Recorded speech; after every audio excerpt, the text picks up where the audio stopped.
The impossible arrival. The alarm screamed through the silence of the night shift.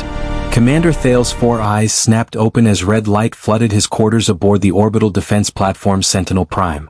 In 200 years of service to the Zentari Empire, he had never heard that particular sound. It was the sound reserved for the impossible. He moved quickly despite his age, his scaled legs carrying him down the corridor toward the command center. Other officers rushed past him, their faces showing the same confusion he felt. The Sentinel Prime was the outermost guardian of the Empire's heart, a massive station bristling with weapons that could destroy entire fleets. Nothing had ever penetrated this far into Imperial space. Nothing could. The command center was chaos. Screens flashed with warnings. Junior officers shouted reports over each other. Senior analysts stared at their displays with expressions of pure disbelief.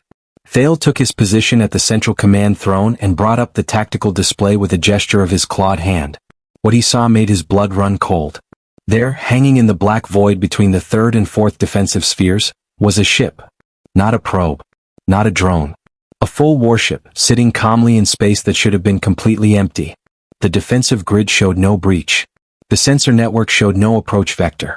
The gravitational mines that filled the space between spheres reported no disturbances.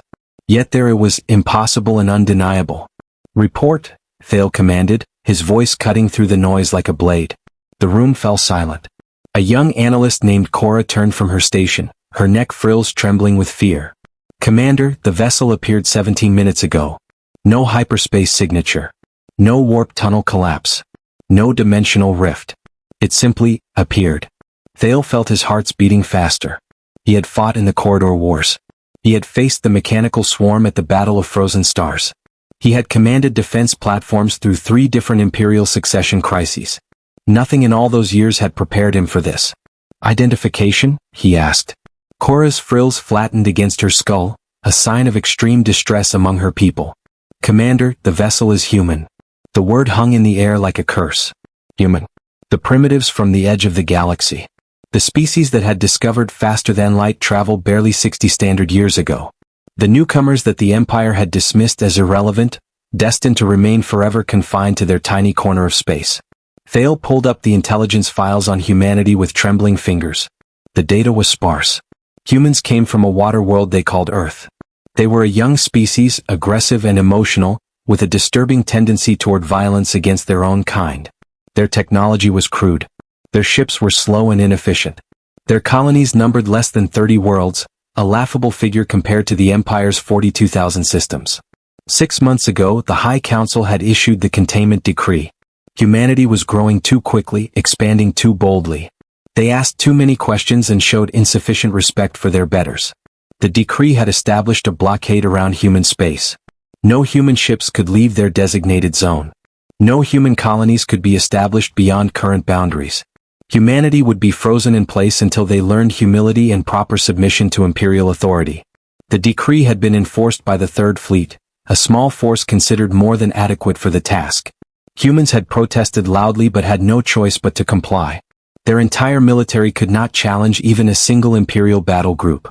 Yet here was a human ship, sitting in the most protected space in the known galaxy. How? Thale whispered. How did they penetrate 17 defensive layers? Nobody answered. Nobody could.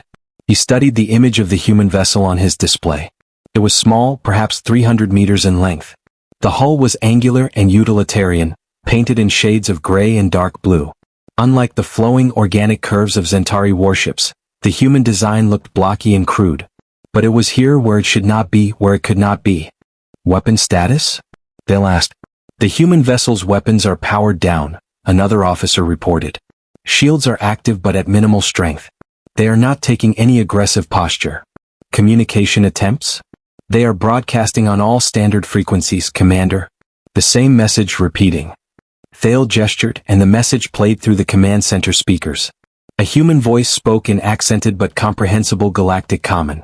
This is Captain Sarah Chin of the United Earth Space Service vessel Defiance. We come in peace and request immediate dialogue with Imperial authorities. We have no hostile intent. We wish only to speak. Please respond. The message ended and began again. Captain Sarah Chin. Thale made note of the name. If this human survived the next few hours, her name would be written in the history of the galaxy. Options. Thale asked his senior staff. Defense Coordinator Mech stepped forward. He was a chromath, a species known for military thinking.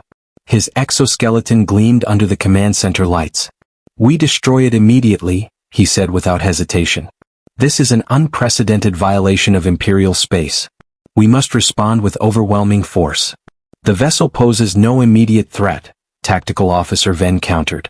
"She was Zentari like Thale, old and experienced. Destroying it gains us nothing. We need to understand how they accomplished this feat." "Understanding can wait," Mech insisted. "Every moment that ship remains is an insult to the Empire. Other species are watching. If we appear weak or indecisive, it encourages rebellion." Thale considered both arguments. Mech was right that the Empire's reputation for invincibility was important. But Ven was also right that understanding the humans' method was crucial. If they could send one ship here, they could send more. They could send weapons. They could send assassins. "Scan the vessel," Thale ordered. "Full spectrum analysis. I want to know everything about its drive system, power generation, hull composition, and crew complement." The analysts worked quickly, directing every sensor on Sentinel Prime toward the human ship. Minutes passed in tense silence. Finally, Cora looked up from her station, her expression troubled. "Commander, the scans are showing something very unusual. The ship's power signature is unlike anything in our database. There are quantum fluctuations surrounding the hull that shouldn't be possible with any known technology." "Explain," Thale demanded. "Sir, it appears the vessel is still partially phased out of normal space. It's existing in multiple quantum states simultaneously. The technology is... I don't have words for it. We've theorized about quantum phase manipulation for centuries, but the mathematics are considered impossible. The energy requirements alone should be beyond any civilization's capability." Thale felt a chill run through his scales. Quantum phase technology. The theoretical ability to shift matter between different states of reality. If humans had actually developed this, it changed everything. A ship that could phase through normal space would be invisible to conventional sensors. It could pass through solid barriers. It could appear anywhere without warning. The defensive grid that protected the Empire's heart would be meaningless. "How many crew aboard the human vessel?" he asked quietly. "Approximately 150 life signs, Commander." 150 humans. They had come all this way, penetrated all these defenses, knowing they were vastly outnumbered and outgunned. Either they were insane or they were desperate. Thale suspected it was both. "Orders from Imperial Command?" he asked. The communications officer shook his head. "Nothing yet, Commander. The capital is in emergency session. The High Council has been summoned. The Empress herself is being briefed." Thale imagined the scene in the Great Palace below. The council members would be arguing, shouting, blaming each other. Some would call for immediate war against humanity. Others would urge caution. The military commanders would be demanding explanations from the intelligence services. The intelligence services would be scrambling to understand how they had missed this development. And through it all, Empress Valeth would be watching, thinking, calculating. She was ancient even by Zentari standards, nearly 1,000 years old. She had guided the Empire through wars and peace, through prosperity and crisis. What would she decide now? "Commander," Ven said quietly, moving closer to his command throne. "We should consider that the humans may have legitimate grievances." Thale turned one eye toward her. "Explain." "The containment decree was harsh. We blockaded their entire civilization based on nothing more than fear of their potential future growth. We treated them as criminals before they committed any crime. Perhaps they felt they had no choice but to take dramatic action. They could have requested formal negotiations through proper channels," Mech objected. "They tried," Ven replied. "I reviewed the diplomatic records last month. Human ambassadors sent 47 formal petitions requesting review of the decree. All were rejected without consideration. They asked to present their case before the High Council. They were denied.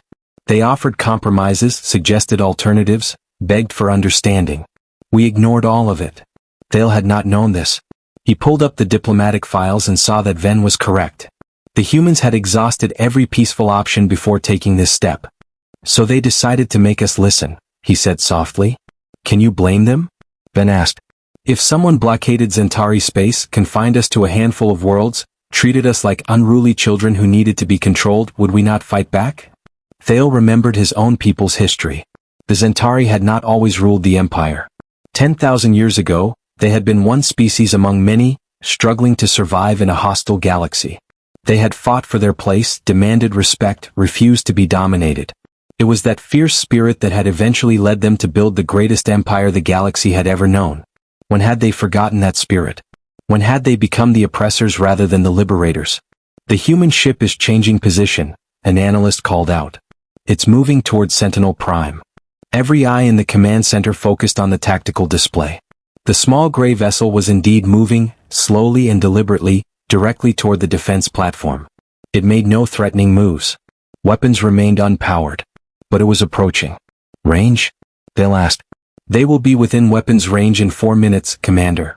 Thale made his decision. Do not fire unless they show hostile intent. Track them but hold fire. Commander, regulations require. Mech began. I am aware of regulations, Thale interrupted. I am also aware that this situation is unprecedented. We need information more than we need another dead species on our conscience. The human ship continued its approach. It moved with surprising grace for such an ungainly-looking vessel. Thale watched its progress, his mind racing through possibilities. What did Captain Sarachin want? What was her plan? Incoming communication from the human vessel, the communications officer announced. Direct transmission to Sentinel Prime. They're asking to speak with the station commander. Thale straightened in his throne. This was it. The moment that would define everything that followed. Open the channel, he ordered. The main view screen flickered and changed. A human face appeared, and Thale got his first clear look at the species that had just shaken the Empire to its foundation. Captain Sarachin was younger than he expected. Her face was smooth, her dark hair pulled back in a practical style. Her eyes were brown and alert, showing intelligence and determination. She wore a gray uniform with insignia Thale did not recognize. Behind her, he could see other humans working at their stations, calm and professional despite the enormous danger they faced. Commander Thale, Chin said, her galactic common nearly perfect. Thank you for not destroying my ship. I appreciate your restraint. Do not mistake restraint for approval, Captain Chin, Thale replied. You have violated Imperial space. You have penetrated our most sacred defenses. You have committed acts that could be considered acts of war. I know, Chin said simply. We knew the risks when we came here. But we had no choice. The Empire stopped listening to us. You blocked us in, confined us, treated us like criminals. We needed to make you understand that humanity cannot be ignored. So you thought appearing uninvited at our capital world would convince us to negotiate? Thale asked. Captain, you have only proven that humans are dangerous and unpredictable. We've proven we're capable, Chin corrected. There's a difference. Dangerous would have been appearing with a fleet. Unpredictable would have been attacking your facilities. We came with one ship. We came to talk. We powered down our weapons and broadcast our peaceful intentions before we even fully materialized. Does that sound like an act of aggression to you? Thale had to admit she had a point. If humans had wanted to cause damage, they could have done far worse. They could have appeared inside the defensive grid and fired on critical facilities before anyone knew they were there. Instead, they had announced themselves peacefully. How did you do it? He asked. How did you penetrate our defenses? Chin smiled slightly. Humanity has been working on quantum phase technology for 15 years. We had a breakthrough 8 months ago. The Defiance is our first operational vessel using the new drive system. We can shift between quantum states, moving through normal space without triggering conventional sensors. That technology should be impossible, Thale said. The energy requirements alone should be impossible with conventional power systems, Chin agreed. We developed something new. A zero-point energy tap combined with quantum entanglement cores. It barely works and it's unstable, but it works well enough. Thale felt a wave of respect despite himself. Humans had developed technology that Zentari scientists had dismissed as theoretical fantasy. They had done it in secret, under blockade, while the Empire assumed they were helpless primitives. Why tell me this? He asked. Why reveal your technological advantage? Because hiding it serves no purpose, Chin replied. Commander, humanity doesn't want to be your enemy. We don't want war.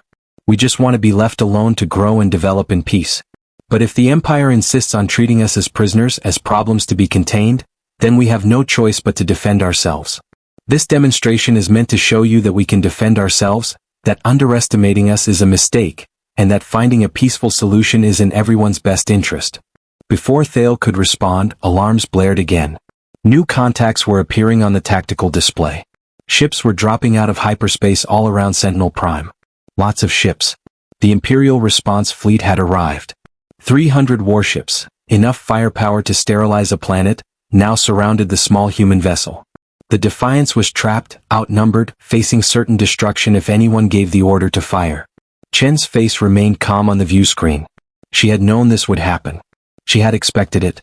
"Commander," she said quietly, "the next few minutes will determine the future of human-Centauri relations. They might determine the future of the entire galaxy. I'm trusting you to make the right choice." Thale looked at the tactical display. 300 Imperial ships. 1 human vessel. The mathematics were simple. The politics were not. What happened next would echo through history forever. The human gambit. Captain Sarah Chen stood on the bridge of the Defiance, watching the Imperial fleet assemble around her ship like predators circling wounded prey. 300 warships. Each one larger than her vessel. Each one capable of reducing the Defiance to atoms in seconds. Her crew worked their stations with admirable calm, but she could see the tension in their shoulders, the way their hands trembled slightly as they worked their controls. "Status report," she said, keeping her voice steady. Lieutenant Marcus Webb, her tactical officer, looked up from his console. His young face was pale but determined. "All Imperial vessels have weapons locked on us, Captain. We're reading charged particle cannons, plasma torpedoes, and graviton beams. If they fire simultaneously, our shields won't last 3 seconds. Power reserves? Quantum phase drive is at 60% capacity," Engineer Yuki Tanaka reported from her station. "We could make one more jump, but it would drain us completely. We'd be dead in space wherever we materialized." "Navigation. Plotting emergency exit vectors, Captain," said Navigator James Rodriguez. "But they've positioned ships to cover every possible escape route. If we try to phase out, they'll fire the moment our shields fluctuate." Chen nodded slowly. She had expected this. The Empire wasn't stupid. They had trapped her ship perfectly. The only reason the Defiance still existed was because someone in the Imperial command structure had ordered the fleet to hold fire. That someone was likely Commander Thale, the aging Centauri officer whose image still occupied a corner of her view screen. "Captain Chen," Thale's voice came through the speakers. "The Imperial High Fleet has arrived. You are surrounded and outgunned. I strongly suggest you surrender your vessel immediately." "Commander," Chen replied calmly, "if I intended to surrender, I would have stayed home. We came here knowing exactly what would happen. We came anyway." She could see Thale's scaled face tighten with frustration. He was an interesting creature, she thought. Most Centauri officers would have already given the order to fire. But Thale was different. He was old enough to remember when the Centauri had not ruled the galaxy. Old enough to understand that power came with responsibility. "Then what do you want?" Thale asked. "What is the point of this suicidal gesture?" "I want to speak with Empress Valeth," Chen said. "I want her to understand what the containment decree means to humanity. I want her to know that we will not accept being caged like animals. And I want to offer her an alternative. You are in no position to offer anything. Aren't I?" Chen gestured to Lieutenant Webb, who brought up a tactical display and transmitted it to Sentinel Prime. "Commander, take a look at what we're showing you. Those are quantum phase signatures. We've detected 17 points throughout Imperial space where similar signatures have appeared in the last 3 days. Each one corresponds to a critical facility. Shipyards. Supply depots. Communications hubs." She watched Thale's expression change as he studied the data. His 4 eyes widened in shock. "You're bluffing," he said, but his voice lacked conviction. "There are no other ships." "Aren't there?" Chen asked softly. "Commander, the Defiance is our first operational quantum phase vessel. But it's not our only one. We built 12 prototypes. Some work better than others, but they all work. Right now, there are human ships positioned throughout your empire. We could destroy critical infrastructure before your forces could even detect us. We could cripple your economy, disrupt your supply lines, create chaos across 42,000 systems. Then why haven't you?" Thale demanded. "Because we don't want to," Chen said simply. "Commander, humanity doesn't want war. We want peace. We want trade. We want friendship. We want to be part of the galactic community, not enemies of it.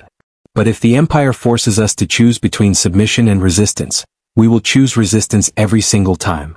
The communication channel fell silent. Chen could imagine the frantic discussions happening on Sentinel Prime, in the palace below, throughout the Imperial command structure. She had just revealed that humanity was far more dangerous than anyone had believed. The question now was how the Empire would respond. Would they see it as a threat requiring immediate elimination?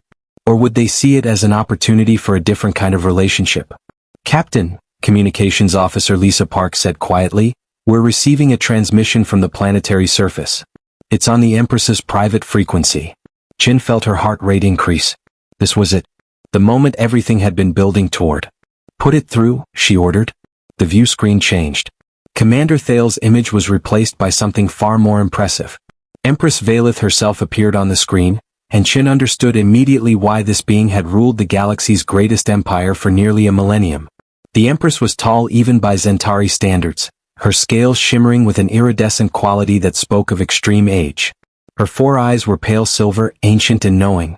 She wore robes of deep purple and gold, marked with symbols that represented 10,000 years of imperial history. When she spoke, her voice carried the weight of absolute authority. "Captain Sarah Chin," the Empress said, "you have done something unprecedented. You have penetrated defenses that have protected this world for 12 millennia. You have threatened the security of the Empire itself. Give me one reason why I should not order your immediate destruction." Chin straightened her shoulders and looked directly into the camera. She had prepared for this moment, but now that it was here, all her rehearsed speeches fled from her mind. She would have to speak from the heart. "Your Majesty," she began, "I can give you several reasons. First, destroying my ship accomplishes nothing. The technology is already developed. The knowledge exists. Even if you kill everyone aboard the Defiance, humanity will continue to build quantum phase vessels. You can't put this knowledge back in the box." "Then perhaps we should eliminate humanity entirely," Valeth said coldly. "If you are indeed as dangerous as you claim." "You could try," Chin acknowledged. "You have the military power. But it would cost you. We wouldn't go quietly. We'd fight with everything we have. We'd use our quantum phase technology to strike at your infrastructure, your economy, your people. Yes, you would win eventually. Your numbers are too great. But the cost would be staggering. Millions would die on both sides. And for what? To prove that you can crush a younger species that only wants to be free." The Empress was silent, studying Chen with those ancient silver eyes. "Second," Chen continued, "destroying us would send a message to every other species in the galaxy. It would tell them that the Empire rules through fear and force alone. It would show them that innovation and advancement are punished rather than rewarded. How many species are watching right now, Your Majesty? How many are wondering if they might be next to receive a containment decree? You presume to lecture me about governing?" Valeth's voice was dangerous. "No, Your Majesty. I presume to speak truth. The Empire was built by the Zentari when they were young and struggling. Your ancestors fought for their place in the galaxy. They demanded respect. They refused to be dominated. Are those not the same things humanity is doing now? Have we not earned the right to exist freely by demonstrating our capability?" Chin saw something flicker in the Empress's eyes. Recognition, perhaps. Or memory. "And third," Chin said, "destroying my ship would eliminate an opportunity. Your Majesty, humanity doesn't have to be your enemy. We could be your allies. Our quantum phase technology could benefit the Empire enormously. Imagine ships that could patrol your borders without being detected. Imagine supply vessels that could deliver critical resources without risk of piracy. Imagine exploration vessels that could map unknown regions of space safely. We could share this technology. We could work together. But only if you're willing to treat us as equals rather than subjects." "Equals?" Valeth said the word as if tasting something unfamiliar. "Captain Chin, the Empire has ruled this galaxy for 12,000 years. We have brought peace to 42,000 systems. We have maintained order across trillions of lives. And you, representing a species that has traveled the stars for barely 60 years, believe you deserve equal status." "No, Your Majesty," Chin said quietly. "We don't deserve it. We've earned it. By surviving on one of the most hostile planets in the galaxy. By pulling ourselves up from stone tools to starships in 10,000 years. By refusing to give up even when everything seemed impossible. And yes, by developing technology that your own scientists considered fantasy. We've earned the right to determine our own future." The Empress leaned forward slightly. "You speak boldly for someone surrounded by 300 warships." "I speak honestly," Chin corrected. "Because honesty is all I have left. Your Majesty, I came here knowing I might die. My crew came knowing the same. We accepted that risk because some things are worth dying for. Freedom is one of them. The future of our species is one of them. If you order those ships to fire, we'll die. But our deaths won't solve your problem. They'll only create new ones." Silence stretched across the communication channel. Chin could hear her own heartbeat in her ears. Her crew was motionless, barely breathing, waiting to see if their captain's gamble would pay off or if they would all die in the next few seconds. Finally, Empress Valeth spoke. "Tell me, Captain Chin, what would you have me do? Simply ignore the containment decree? Pretend that humanity has not violated every protocol and tradition of imperial space?" "I would have you replace the decree with a treaty," Chin said. "A formal agreement between equals. Humanity agrees to certain limits on expansion. We agree to share our quantum phase technology exclusively with the Empire. We agree to coordinate our development with imperial interests. In return, you lift the blockade. You recognize human sovereignty over our current systems. You grant us the right to grow and develop at our own pace within agreed parameters. You ask for a great deal. I offer a great deal in return. Your Majesty, the galaxy is changing. New technologies are emerging. New challenges are arising. The Empire can either try to control everything through force, or it can adapt and grow by embracing new possibilities. My people have a saying, the bamboo that bends survives the storm. Rigid things break. Flexible things endure. Valeth was silent for a long moment. Then, surprisingly, she smiled. It was a small expression, barely visible, but it was there. "You remind me of someone, Captain Chin. A young Zentari warrior who stood before the Council of Ancients 10,000 years ago and demanded the right to lead her people to the stars. She was bold. She was defiant. She refused to accept the limitations others placed upon her." The Empress paused. "That warrior was my grandmother. She founded the dynasty that built this empire." Chin felt hope kindle in her chest for the first time since arriving at Prime. "Your grandmother sounds like a remarkable person," she said carefully. "She was. She taught me that true strength lies not in crushing those who challenge you, but in recognizing when a challenger has something valuable to offer." Valeth stood from her throne, her robes flowing around her. "Captain Chin, I will agree to negotiate. Not because you have threatened us. Not because I fear your technology. But because you have reminded me of something the Empire has forgotten. Growth requires risk.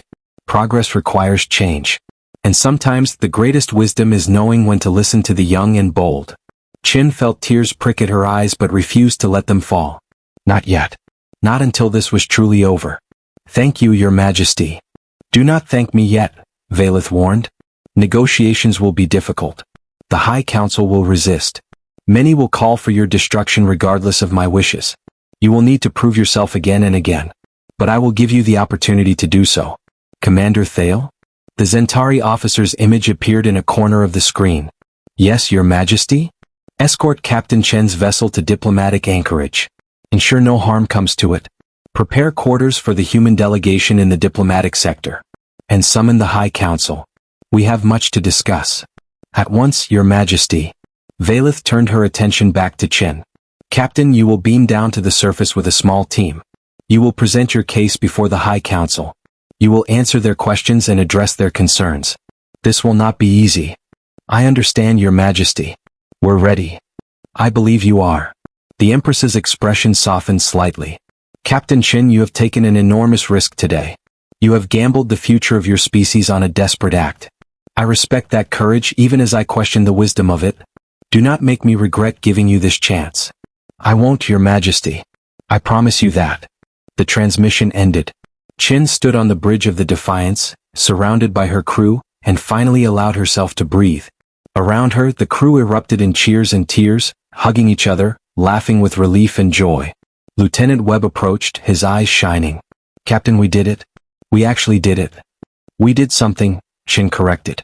"Whether we did the right thing, history will have to judge. But yes, Lieutenant. We survived. That's more than many people thought possible."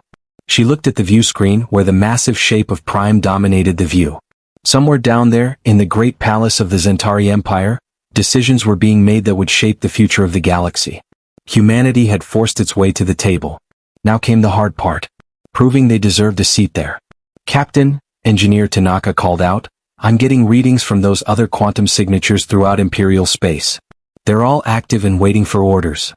Chin smiled. There were no other ships. The signatures were ghost echoes, quantum fluctuations that the Defiance had seeded throughout its journey to Prime. They looked like ships on sensors but were nothing more than sophisticated illusions. The bluff had worked. "Let them keep waiting," she said. "And let's hope we never need to reveal that particular truth." In the Imperial Palace, Empress Valeth stood at the window of her private chamber, looking up at the sky where the human ship hung like a small gray promise of change. Behind her, High Counselor Mechthas entered with a deep bow. "Your Majesty," he said carefully, "the council is assembled. Many are displeased with your decision to negotiate." "Let them be displeased," Valeth said calmly. "They will learn, as I have learned, that the universe does not care about our displeasure.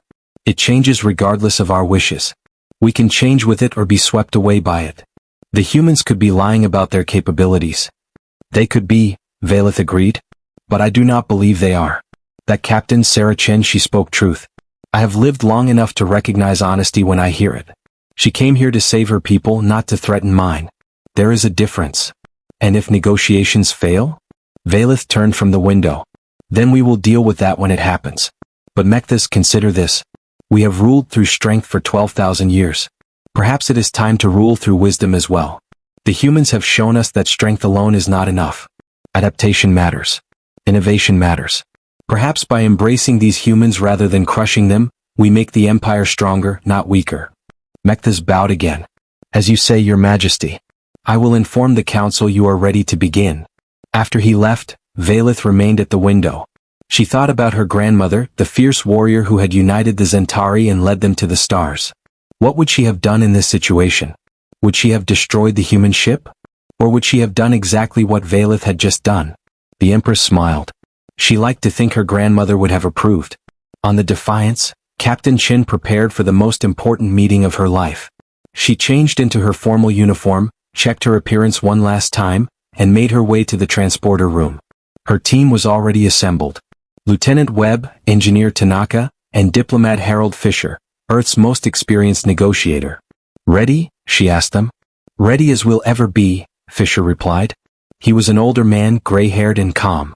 "Captain, what you did today was either brilliant or insane. Possibly both." "Definitely both," Chin agreed. "But it worked. Now we need to make sure it keeps working. The Empire won't make this easy. I don't expect easy. I expect difficult, frustrating, and occasionally infuriating. But it's still better than war. It's still better than extinction. We'll take what we can get and be grateful for it." They stepped onto the transporter pad. The operator looked at Chen with something like awe in his eyes. "Captain," he said quietly, "what you did today getting us this far, it was amazing. Thank you." "Thank all of us," Chen replied. "Every person on this ship made this possible. Remember that." The transporter activated. Chen felt the familiar sensation of her atoms being scattered and reassembled.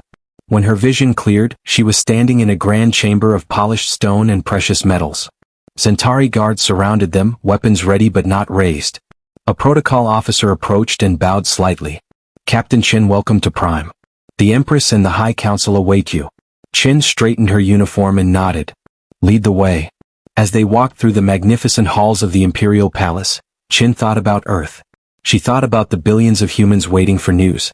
She thought about children playing in parks, scientists working in laboratories, farmers tending fields under alien suns.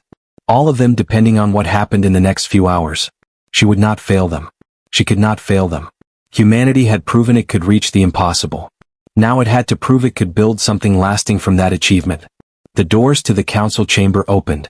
Beyond them, hundreds of beings waited, representatives of dozens of species, all part of the vast machinery of empire. At the center, on a throne of ancient stone, sat Empress Valeth.